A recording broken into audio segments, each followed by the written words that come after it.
So yet another application of vector projection is the work done by a force.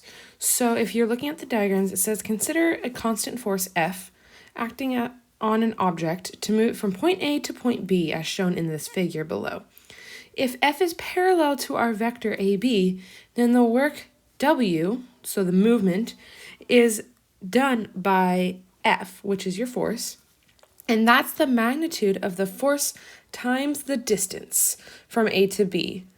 So that's the magnitude of F times the magnitude of our vector AB.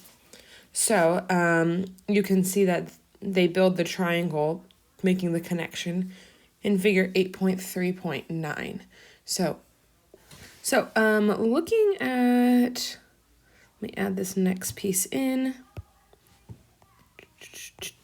There we go. So in order to calculate the work being done by this force, you can see that it's the vector projection of F onto AB. So you find the projection, and then you go ahead and you can see that it ends up actually being the dot product times the distance of AB. So it actually has a shorter path than that main one that we looked at. Oops. Hold on. There we go. I can't get that marking to go away.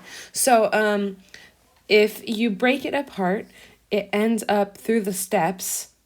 This is kind of the proof to it, but you end up seeing that F in the dot product of AB and F, that's actually how you can go ahead and find the direction and the work for it. So up next, we're going to do a problem, and it's going to be the projection, and then we're going to go into the magnitude. So we'll go ahead and get into that.